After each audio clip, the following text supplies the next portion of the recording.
Welcome to another episode of Professional Builders Secrets. This episode was taken from a webinar series we did to launch the 2026 State of Residential Construction Industry Report. But the content in it is really valuable for how builders can improve their communication. I interview Hill Dickerson from BuilderPad and Clint Best, one of the executive business coaches here at APB. Both of them have over 20 years of experience in the industry and provide some really practical ways you can improve your communication. Enjoy the episode.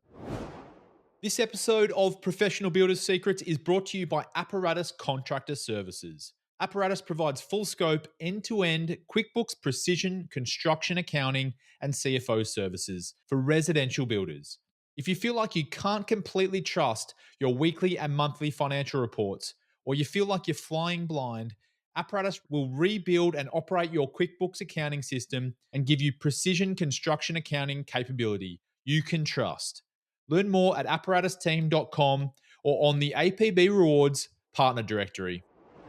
I learned that all businesses operate by the same principles. It became evident that communication was a big deal on how to build a business correctly. Communication was the foundation of our company. So communication to me is the foundation of any business. You can't make good decisions without good information. Communication is that vehicle. There is so much fear around it. People are scared to say something for some reason. We had to break the fear. We were able to get ahead of problems and we're able to just save ridiculous amounts of money just by talking things through. If the builder's going to lash out every time he gets bad news, the sub's not going to tell him the truth. The silent killer, of course, is your margins just getting eroded. And everybody knows what their role is. I mean, that's how you create leverage. And continuous improvement relies on communication.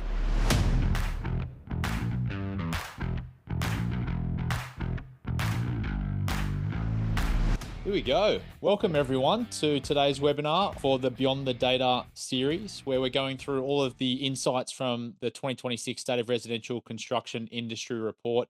Today we're talking about how the best builders communicate less but get more done. Communication is a fundamental in any business, but obviously in this industry, it can cause a number of issues if you don't get it right. So today we've got some phenomenal experts on with us. But before we introduce those experts, I just want to get a feel for who's in the room while people are feeding in, and let us know where you're joining from today. I'm in Sydney, Australia, and we've got one of our executive business coaches, Clint, on the call with us today. Clint, where are you joining from? I am joining from Kelowna, British Columbia, Canada.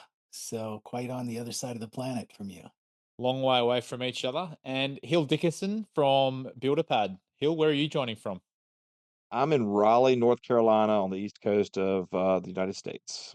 Very good. We've got Norm Wales on from Bundaberg in Queensland. Welcome again, Norm. You're on the last one as well. Adam from Bundaberg in Queensland as well. We've got Ted from Eureka in Illinois. So great to see people joining from a number of different locations. David's here from Saskatchewan. Amy from Colorado as well. We've got Wade from Raleigh, North Carolina as well. Okay. Hey, Wade. I know Wade. Kathy from Rosebud in Victoria. Christina from Charlotte, North Carolina. Araceli, I'm sorry if I haven't got that right, but joining us from Los Angeles. So awesome to see a diverse group of joining us today and people in the industry. Just as a quick introduction, my name's Will. I'm the head of marketing here at the Association of Professional Builders. And today's webinar is actually going to be a little bit different than what you would expect from a typical webinar. So I'm going to stop sharing my screen in just a moment. There won't be any slides. And what we're going to do is dive into a real deep conversation with Hill and Clint here, because they've got tons of experience in this industry. They've been exposed to communication challenges across thousands of building companies. And we want you to be able to ask questions live today, but also dive into some of their expertise and share that live with you today. So I encourage you, if you've got a question, drop it in the chat. I'll bring it to the floor at the most appropriate time, and we'll keep it flowing as best we can from that. So on that note, I am going to stop sharing my screen and let's get to know our guests a little bit better. So Clint is obviously an executive business coach here at APB, but Clint, you've been working with builders for over 20 years. It dates back to when you were the Canadian Coach of the Year in 2006. But obviously you've had a ton of experience in this industry and a particular focus on self-improvement and continuous improvement in building companies. So Clint, welcome today. Do you want to give a bit more of a background on how you got you here? Yeah, thanks, Will. Yeah, no, I've been with APB for 5 years now. It's been an incredible experience. As you mentioned, I had my own coaching company prior to that. And before that, I had a whole nother career in the department store duty-free business, kind of all over the world. So, I learned that all businesses operate by the same principles. Getting into coaching, the construction industry as a whole, subcontractors, suppliers, builders, renovators, it's such a huge, piece of our economy. So, it wasn't long before I found my way to specializing with contractors and then talking to Russ and Sky, and they acquired my company and I came on as a coach. So I've been happily doing this for the last 5 years. Well, we're very happy to have you as well, Clint. I mean, you've won Coach of the Year at APB, I think, what, 4 out of those 5 years or something as well. So Yes, obviously I doing have. something right. And Hill Dickerson. Hill, welcome to the webinar today. You're the co-founder of BuilderPad, which is a construction management platform which is pretty much designed to help builders improve their communication.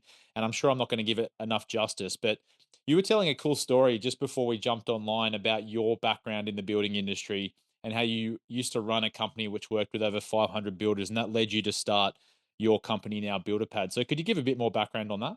Yeah, so BuilderPad was founded in late 2021. My business partner and next door neighbor at the time, Mark Thompson, and I founded the company. At the time, I still owned my fireplace distribution company here in Raleigh, and we had worked with over 500 small custom home builders. I kind of built the fireplace, I guess, halfway through our 18-year existence. It became evident that communication was a big deal on how to build a business correctly. And so we had communication was the foundation of our company. And what happened was, we became known in town as one of the most reputable vendors and subcontractors to hire to handle all your fireplace things.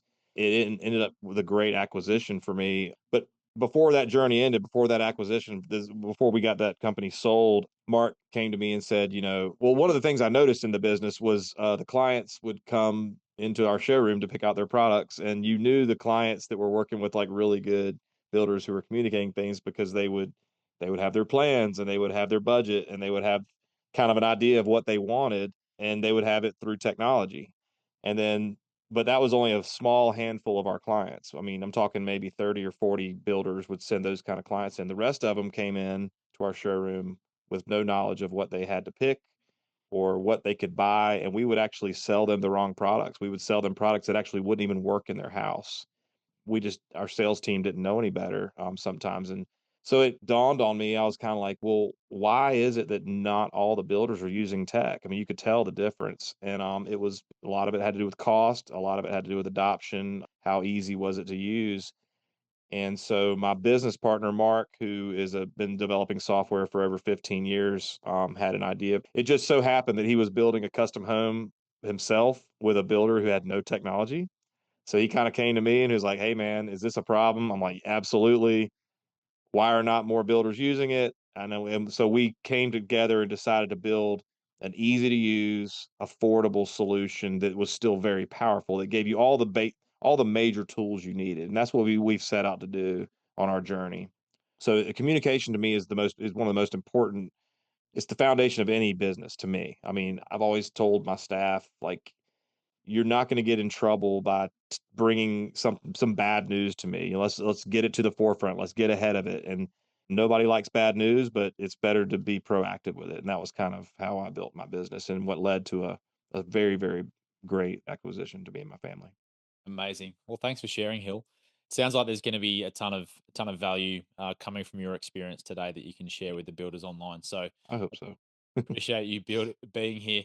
Before we dive into the bulk of the content, I just wanted to give a little bit of a background around the State of Residential Construction Industry Report, which is some of the data we'll be talking about and the insights beyond that data today. So it's the 6th year we've published this report.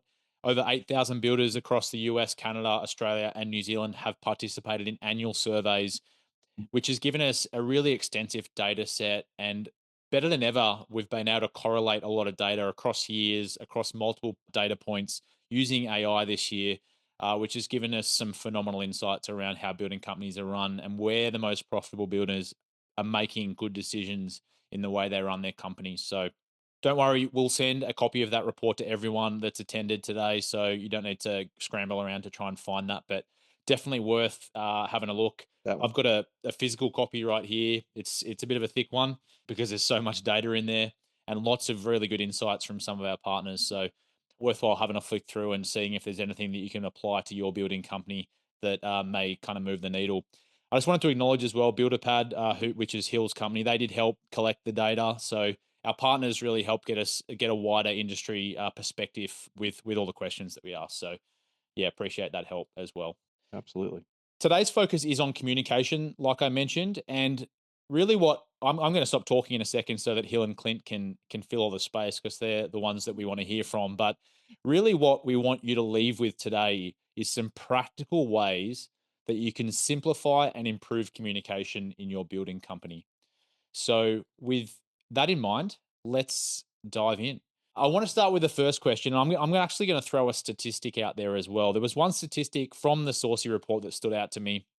Companies that hold daily huddles, which is symbolic to regular, consistent communication, I guess we could say, had gross margins of 24.8% on average compared to those that only had weekly meetings had gross margins of 20%. So that was just one example of a data point, and that actually fed down to the bottom line as well, with the total owner return, which is net profit plus owner's salary, at 13% of total revenue for those ones that held daily huddles, and that dropped down to 9.1% for companies that didn't have daily communication. So I just wanted to frame that up initially to show that such a small thing that may not seem significant from a communication perspective, the data does show that it can have a significant impact on the profitability of a company.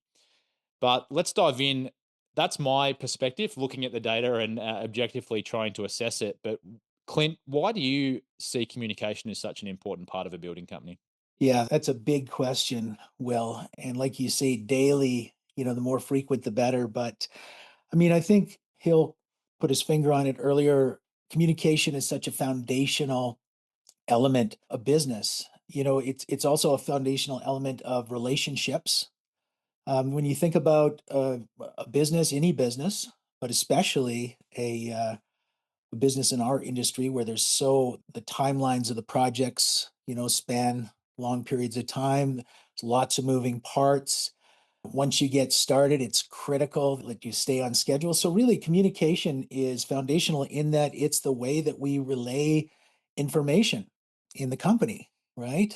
And so we need need to have a hierarchy, sort of a system, a chain of command, if you will, for information to flow. And again, right, in the right measure.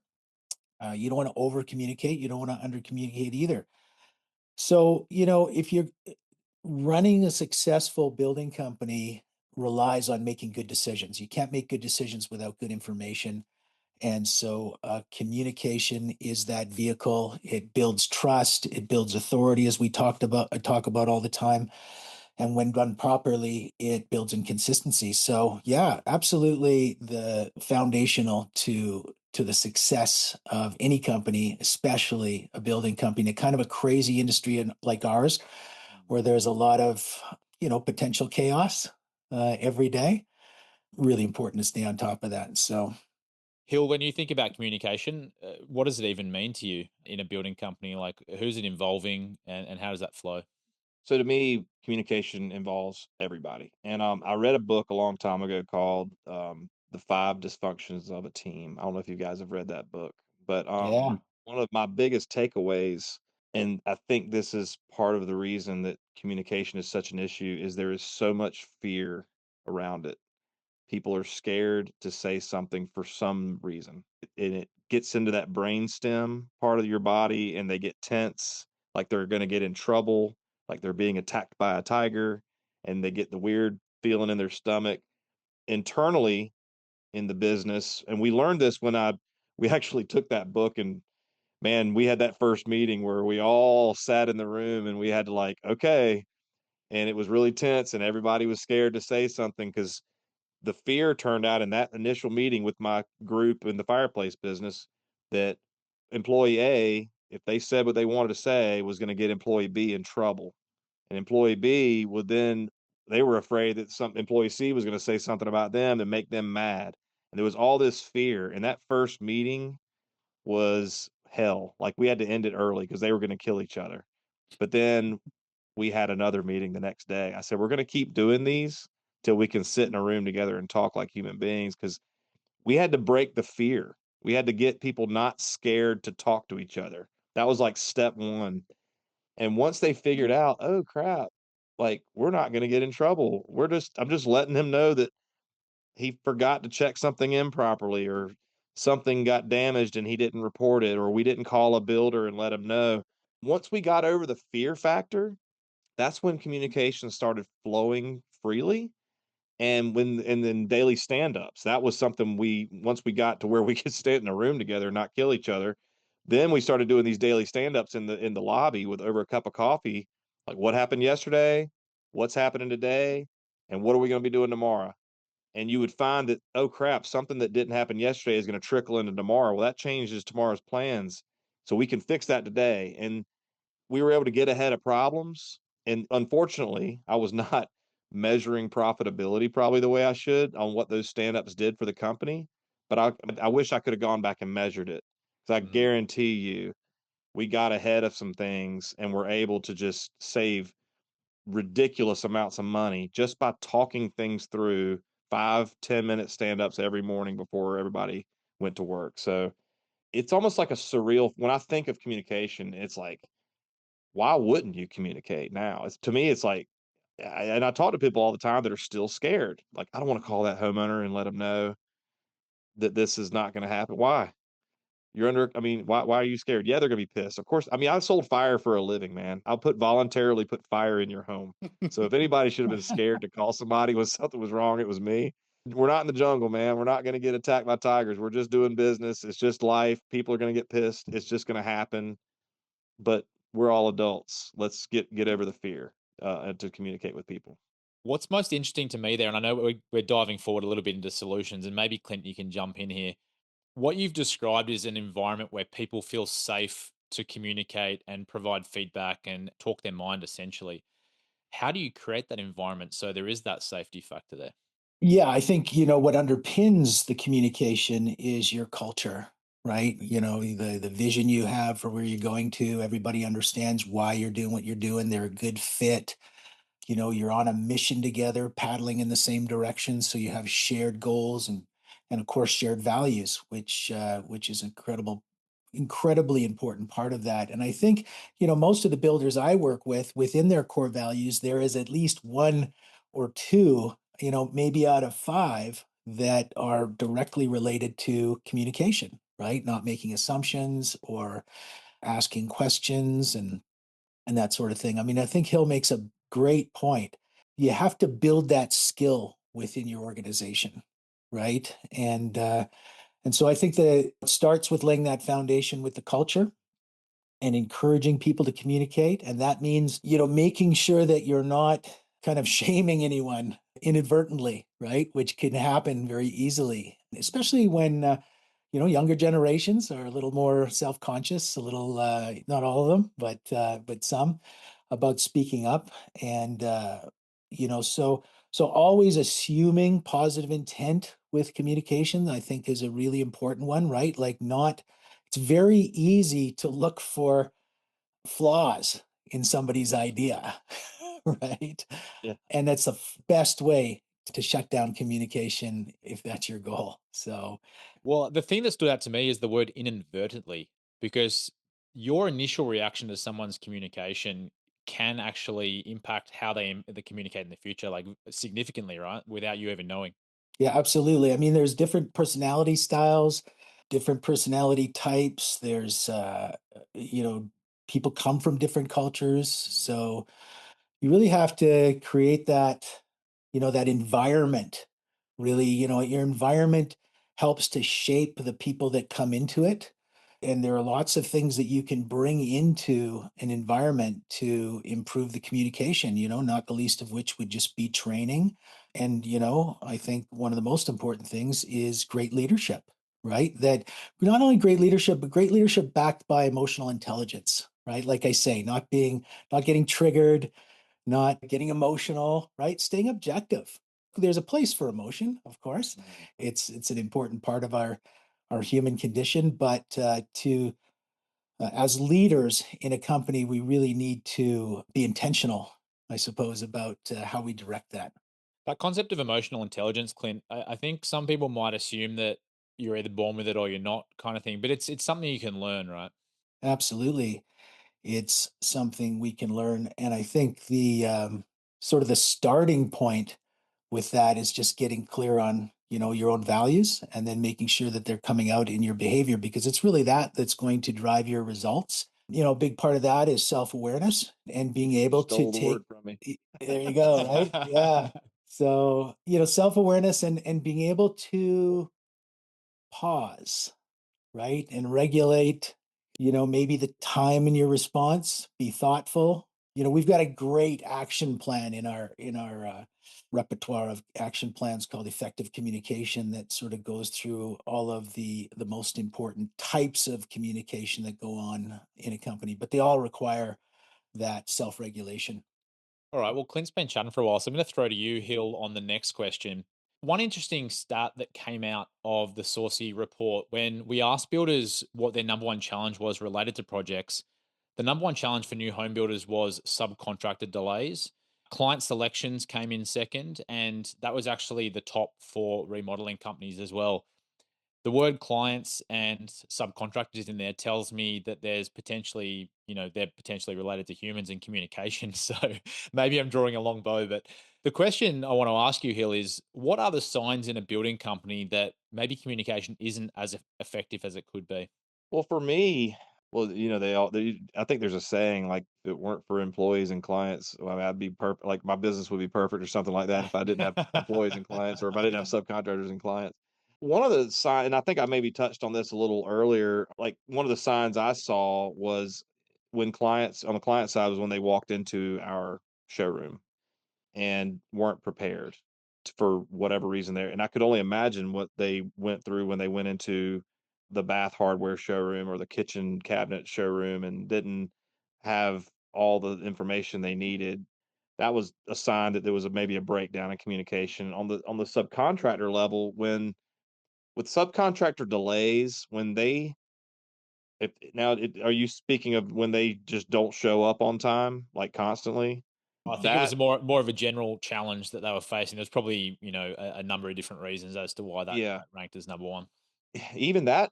So if I was a builder, I would want to communicate with my subs a lot because when a subcontractor, if you have rain the week before and you've got a electrician or a plumber or whatever scheduled on like Tuesday of this week, but you knew it rained all last week, somebody needs to reach out to that guy and say, "Are you still coming?" Mm. I mean, don't just assume that his week went perfect in that whole. And what happens is, it's like what I'm seeing builders do is they put it on a schedule and it's going to happen. I told you to come. End of story. My job's done. I'm off to the next thing. You got to do better than that. You got to check in. We got a bunch of rain last week. Are you delayed? I mean, there's got to be open channels of communication. And the sub, like Clint said, needs to feel comfortable letting him know the truth.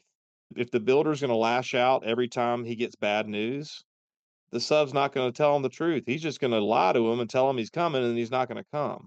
That's just what happens. We delivered bad news every single day, every day. We were doing, I don't know, 20 to 30 fireplace installs a day and probably 70 to 80 service calls a day.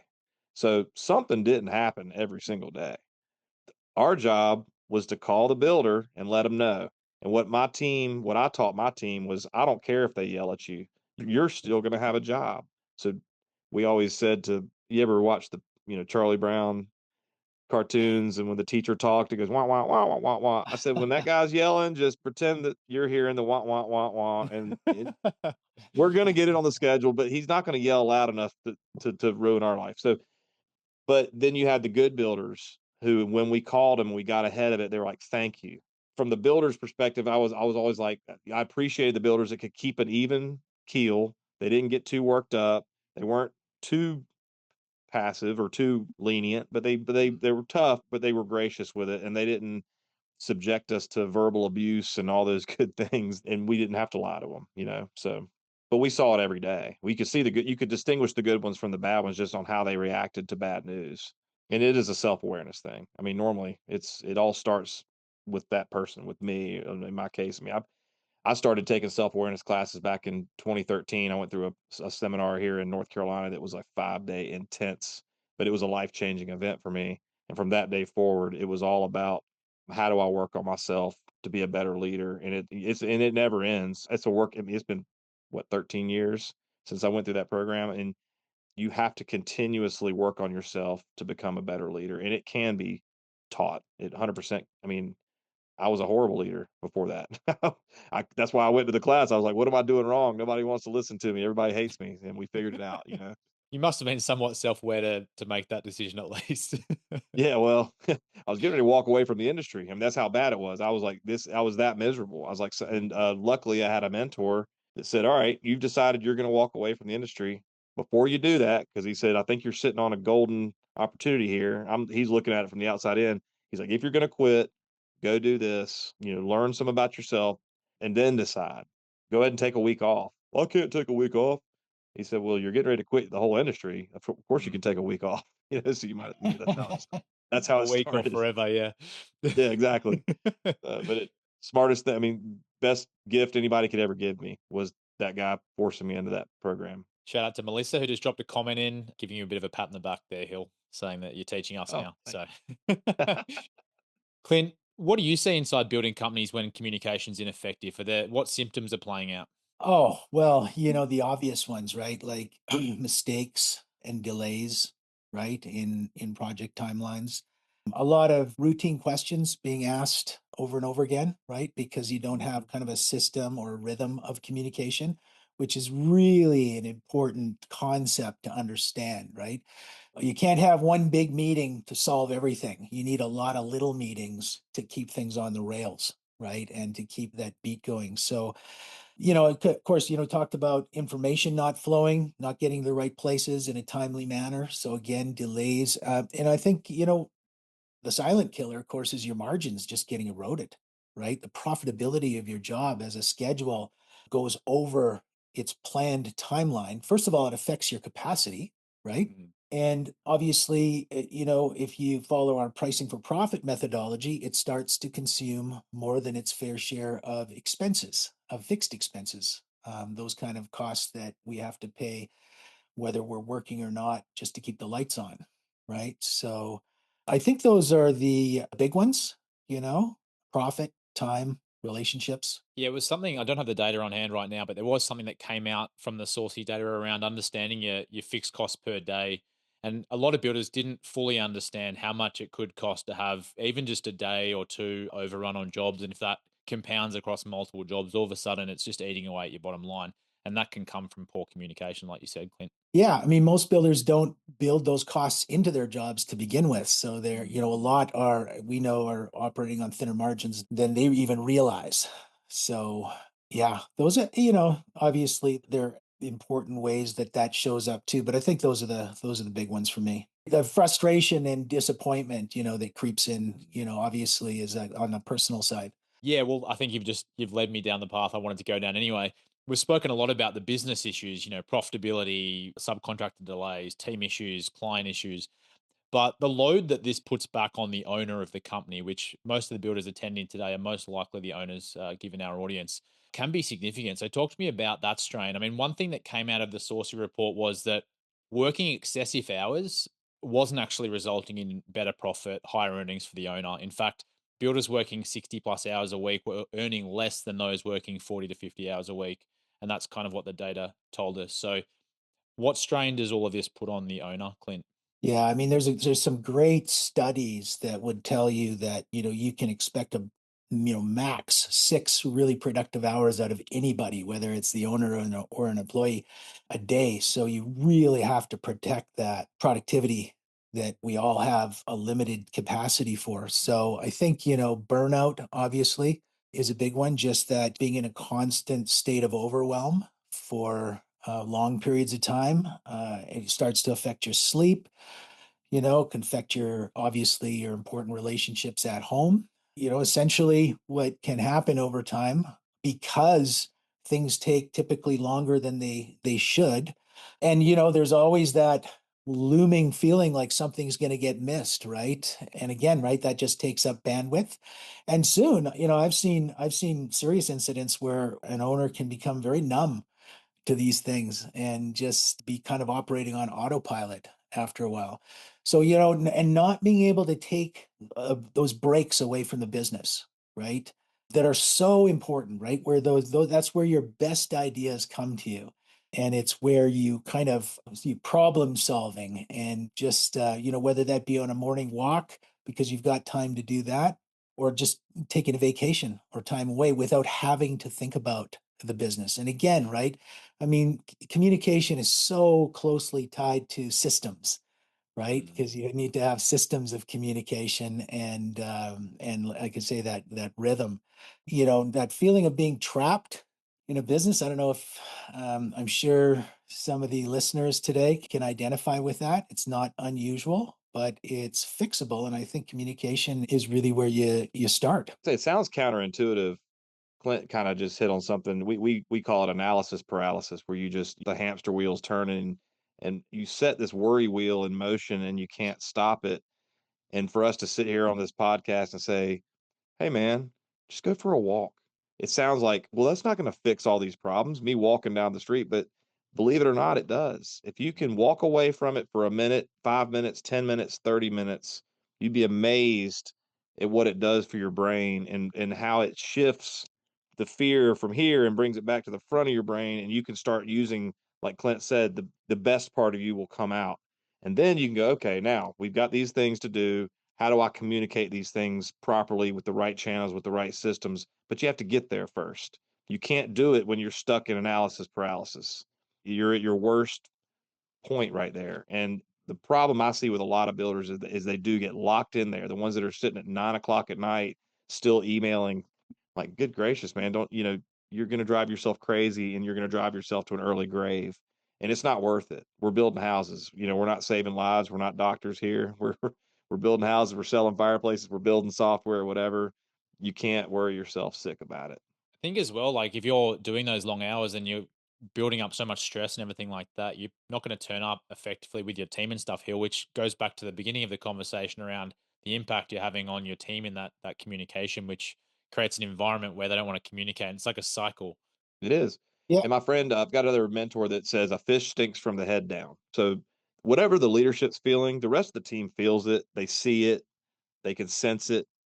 So if you're stressed and you're doing that and you come in and even if you're the smiley happy guy, they know you didn't sleep last night. They know that you're freaking out and that they're stressed and they're not operating at their full capacity.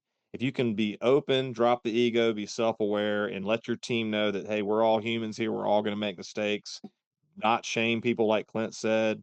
Challenge from the heart was one of our values. It's like, let them know that that's what you're doing. I'm going to challenge you, but it's because I want know that I trust you enough to challenge you. I want you to don't be offended. Don't take it personal. Give me a good that's the kind of open communication we like to have at our business. And we still do now with BuilderPad. We have daily stand-ups with our team, we weekly check-in meetings, but we banter. We go back and forth on why something will or will not work, but we do it with respect and we all have a clear vision for where the company's going. So building software, believe it or not, is a lot like building a house. I had no idea because I've never, I'm a fireplace guy that turned into a software guy, but there's decisions, there's selections, there's things that need to be done. There's a chain of events. And I'm like, man, this is just like, oh, and people don't show up for work. Oh, and things aren't delivered on time. And we can't find data that we need to make a decision. I'm like, man, this is just like home building. It's the same thing.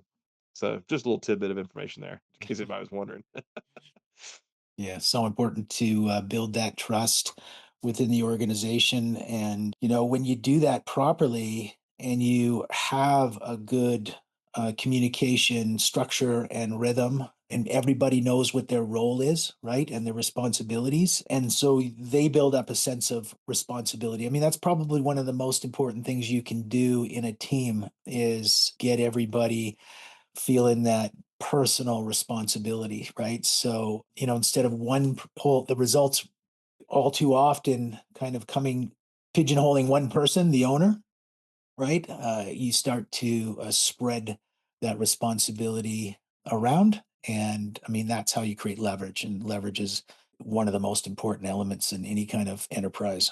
I like the rhythm too, the communication rhythm you speak of, because that's when you get into a rhythm, you avoid fire drills, like constant fire drills, because if you know that there's going to be something happen today, whether it's a stand up or a meeting or a scheduled something, or if you're using some technology where your job is to, take some job site photos and post them and let the clients see it, and they're expecting it. You get into that rhythm and that workflow, and then all of a sudden it's a flow state, and you're not, the emergencies don't show up anymore because you've kind of got ahead of it, but didn't really even really mean to. If somebody says something to a picture, it just kind of happened. Like, oh well, yeah, we can fix it. Now's the time. Yeah, no, I think that's a great point. Not trying to control it, but just letting it happen, getting out Yeah. of the way. Part of that rhythm is, of course, to share and, what type of information you share. Well, one of the things that you're sharing in those meeting rhythms are KPIs, right? And financial Yep. information and feedback loops, right? Setting up intentional feedback loops. So, for instance, in the field with, we estimated this to cost this much. How much did it actually cost? How much time did it actually take? And sort of that cycle of continuous improvement relies on communication. I think, modeling that as a leader, what is good communication? So, for instance, you don't want to have long meetings, right? I think that was a Patrick Lancioni book you mentioned Yep. earlier, The Five Dysfunctions. And the other one he wrote was Death by Meeting. And right, that's a real thing, right? So short, like your stand-up meetings that you talked about, short meetings, well placed, bookend the weeks with effective communication. What are we doing this week? How did we do this week? And then bookending the days, as it were, with a good start of the morning routine and end routine, and that includes, the effective communication includes your email and all the other types of, customer communication and whatnot Yep. that we're doing. It's not just verbal. Which is why having a good technology platform of some sort that is a central hub of truth can keep you from over communicate, like through, because I think the name of this podcast being how do we communicate less, I don't think we're saying don't do it. We're saying, all right, we've got WhatsApp, text, email, voicemail, phone call. You've got all these different forms, and this person can hit you from all these different angles. I've got a builder that with one of our clients here in Durham, she's been using construction technology since 2002, and she has it in her contracts with her clients that you will learn to use this this software. You will communicate with me through this software. You don't have my cell phone number. You can't. If you want to call and talk about the weather, sure, give me a shout. What's up? How's the ball game? But if it has to do with your house, if it's not in this software, it never happened. And that way it holds the builder accountable, it holds the client accountable. And she's a very successful builder. And her clients she's like a 5-star, the dog wagging the tail and not the other way around. She's setting the rules. I want to, and she doesn't, of course, she must be very good at it, but her clients love it because they know if I need to communicate with you, I'm going to go to this technology, this software, and that's where we're going to do it. And it keeps it, and there's the rhythm right there. Yeah, and what you just said is so important, right?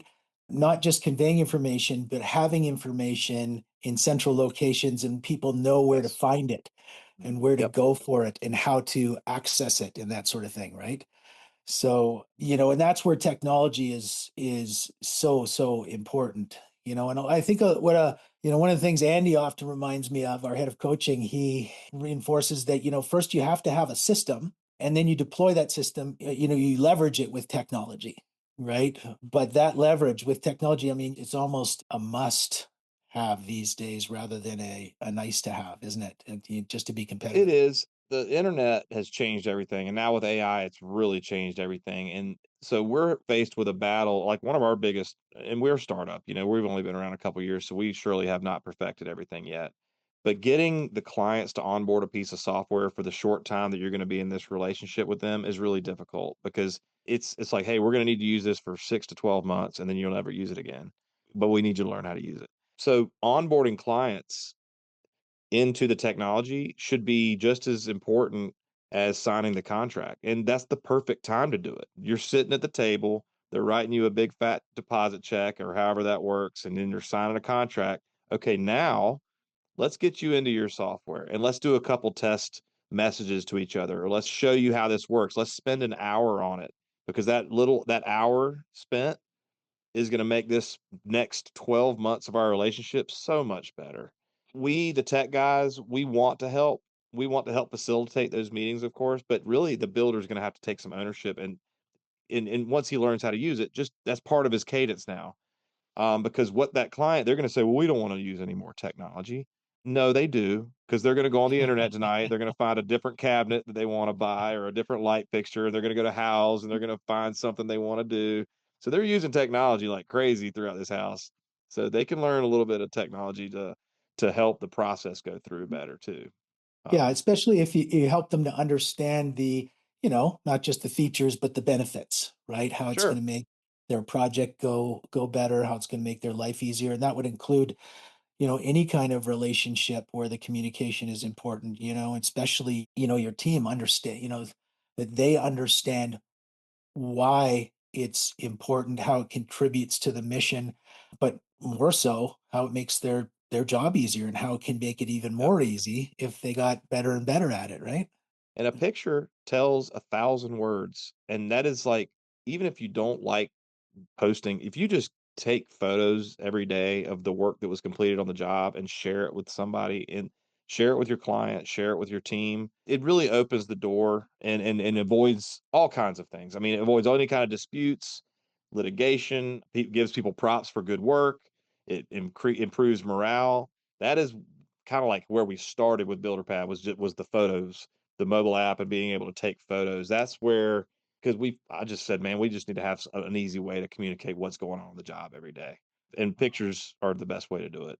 Yeah, because things are happening at different timelines, right? You have a sub show up at a site and talking to the project manager or talking to the site supervisor and they're solving problems, right? They make some decisions. Like how do you get that to everybody quickly and efficiently? I mean, you do it with the type of Yep. software that you guys make. So All right. Before we run out of time, we've got 13 minutes left on the clock, counting it down.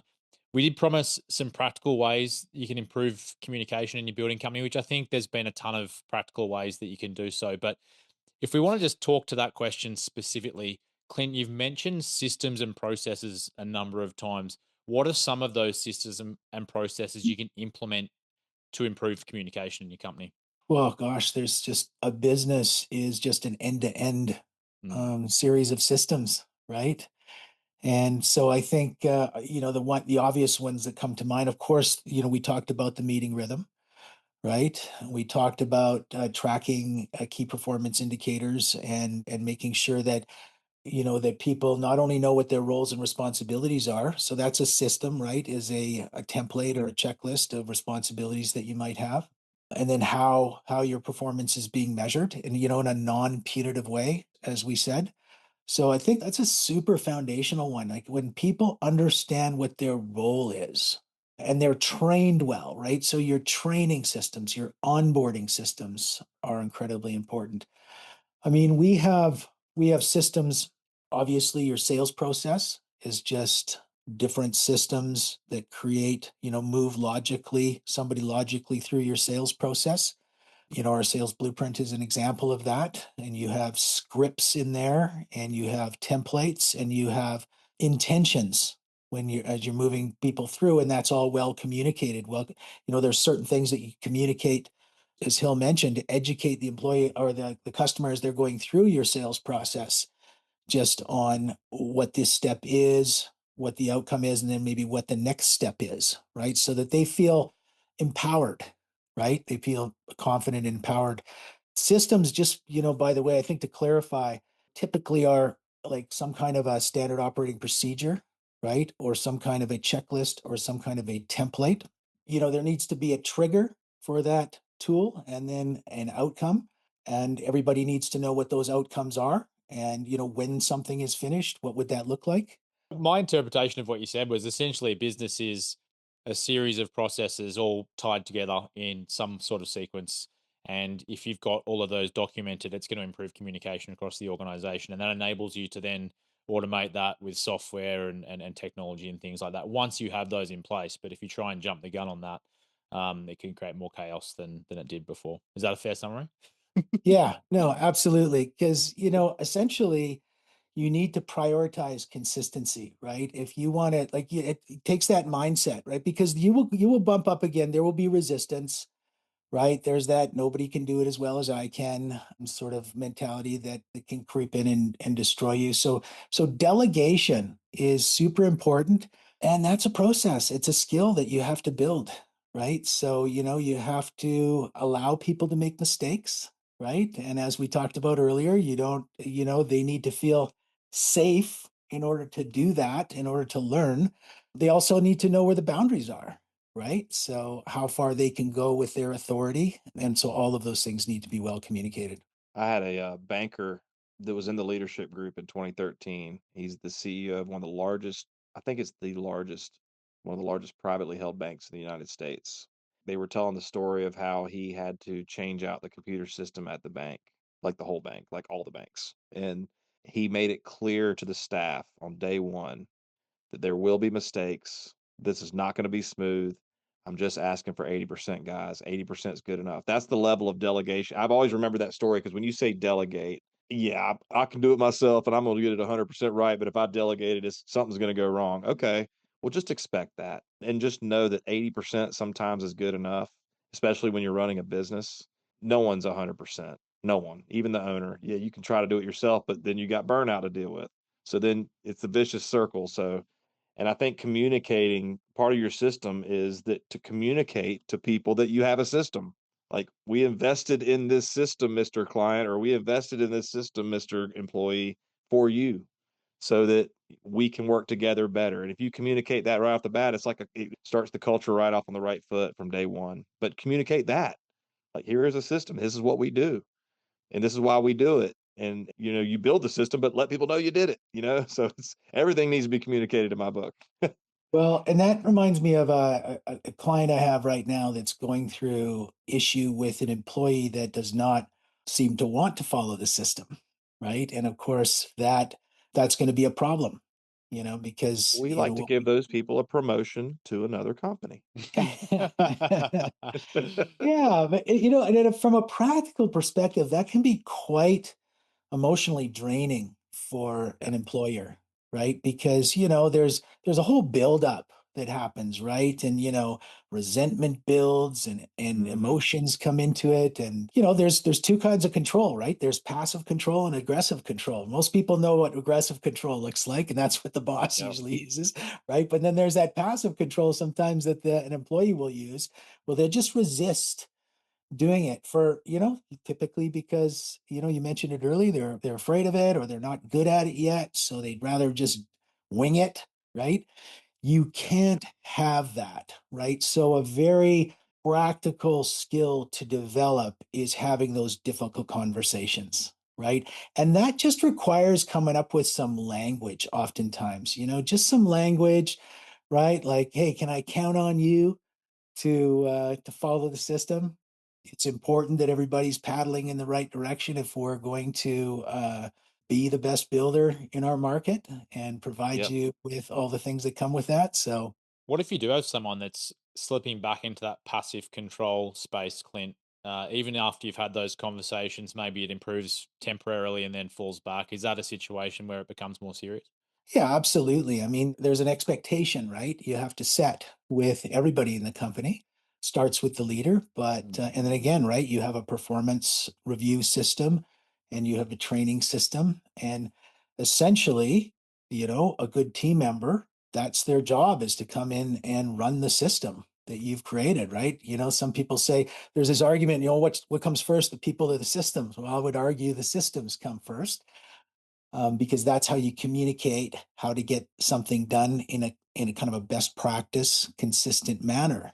And if people aren't following that, then you don't know if it's working or not. If you don't know how it's working or not, then you don't know how to improve it. Right. Yeah. So again, this comes back to communicating to people the why, why it's so important. And then also in that exchange, being mindful and I suppose reasonably patient in, letting somebody push through their resistance, especially in areas where you've got, like sales, for instance, where it can be a bit of an emotional game sometimes. So that makes sense. Yeah, my mentor actually called, so there's sales like the sale of the house, but there's also sales in the sense that we as leaders are, I was labeled the CSO, the chief sales officer, not because I was out selling the product, but we as leaders have to sell the team on this system, on this idea of we're doing, and how we sell them. And that's a sales tactic in itself. And that's what we have to do as leaders, is learn how to sell them on the idea, on the values, on the end game. Celebrating wins is a huge way to communicate. And when somebody runs the system and it works out perfectly, to have a meeting about that and go, guys, we actually had this with a house fire. We had a system of taking pictures, and the way we actually used company cam back in those days, and at the fireplace company. And I'll never forget big house fire, big mess. We were completely off the hook because it happened around the fireplace, but it wasn't us. But the sales rep took his pictures correctly. The installer took his pictures correctly. The service technician who started the fireplace up at Trim Out, and we all gathered in the warehouse. And I had this iPad, and I pulled through all these pictures, and I was like, "Look at all these great pictures." And they were like, "Why are you showing us this?" I said, "Well, that house burnt down last night, and because we had all these pictures, we're off the hook." I said, "Guys, thank you. You guys ran the system exactly the way it was, and this is why we do it right here." And everybody's like, "Wow!" And it was a really cool moment to see everybody like, "Oh, that's why we take all these damn pictures," you know? Like, yeah. So yeah, just celebrate wins once in a while when they actually do it right. That's a great Yeah. example of demonstrating the why to someone for sure. Yes. I Yeah. mean, like literally. Mm. You can do it all day. You could find ways to demonstrate the why daily or weekly. And when a shipment goes right, or when a customer's happy, or you get a good review, celebrate those wins and give that person that recognition. Hey, you did it right. You did it the way we said. And again, if they don't like it, tell them to come up with a better way. Okay. How would you do it? And we'll talk about that. Well, I used to do that once in a while too. We would let them have I don't know if you can hear that hammer drill back there, but sorry, somebody's drilling a hole in a wall. But No, yeah, that's if okay. we I'll would go give through them it. the opportunity, we'd give them the opportunity to, how do you want to do it? And we'd try it, and sometimes it works, sometimes it doesn't. So anyway, Yeah, and accountability. Back to your question there, Will. There needs to be a line in the sand at some point, and everybody needs to know, where that is, and that happens through consistent, regular rhythm of communication, and it also happens with good leadership because I mean, as all parents know, right? What do kids do? They don't do what you say, they do what you do, right? They're following your example. So you have to be, I think I'm always putting a stress on that quality of leadership, that vulnerability, and honesty. And that's where those core values come in, right? But if you're leading from a position of honesty and vulnerability, then your people will follow. If they're the right people. Sometimes they're not the right fit. So you got to bring people on that want to follow your system, that play well in your system.